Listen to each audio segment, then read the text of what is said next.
বৃষ্টিটা সেদিন হঠাৎ করেই নেমেছিল। মনে হচ্ছিল আকাশটাও কাঁদছে, ঠিক শাওনের মতোই। হাতে একটা পুরনো চিঠি, প্রিয়ার শেষ চিঠি। 2 বছর আগে বিশ্ববিদ্যালয়ের প্রথম দিনে শাওনের সঙ্গে দেখা হয়েছিল প্রিয়ার। হাসিটা এমন ছিল যে মনে হয় চারপাশের সব শব্দ থেমে গেছে। প্রিয়া বলেছিল, তুমি এমন চুপচাপ কেন? শাওন হেসে বলেছিল, তোমার হাসিটা দেখলেই সব কথা ভুলে যাই।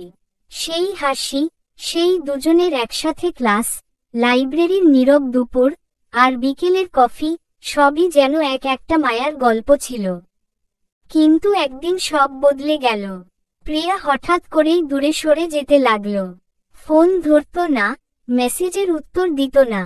একদিন ডাক্তারদের রিপোর্টে শাওন জানতে পারল প্রিয়ার ক্যান্সার, শেষ স্টেজ। শাওন ছুটে গেল হাসপাতালে, কিন্তু প্রিয়া দেখতে চায়নি তাকে। চেয়েছিল শাওন তাকে শেষ মুহূর্তে কাঁদতে না দেখুক। আজ ঠিক 1 বছর পর ডাকের খামে এলো চিঠিটা।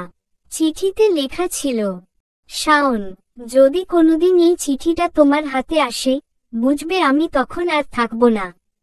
কষ্ট পেও না, আমি চাই তুমি ভালো থেকো। জানো, আমি তোমাকে ভালোবাসতাম, কিন্তু তোমার হাসিটা আমার মৃত্যুর চেয়েও বেশি দামি ছিল।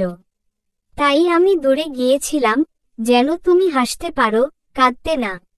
যখন বৃষ্টি নামবে, জানবে আমি পাশে আছি, ঠিক তোমার মতো কাঁদছি।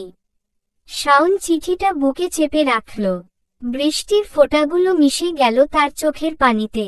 নিঃশব্দে বলল, প্রিয়া, তুমিই ছিলে আমার প্রথম আর শেষ চিঠি। চিঠিটা ভিজে গেল, কিন্তু ভালোবাসা নয়। সেটা এখনো বেঁচে আছে প্রতিটি বৃষ্টির ফোঁটায়।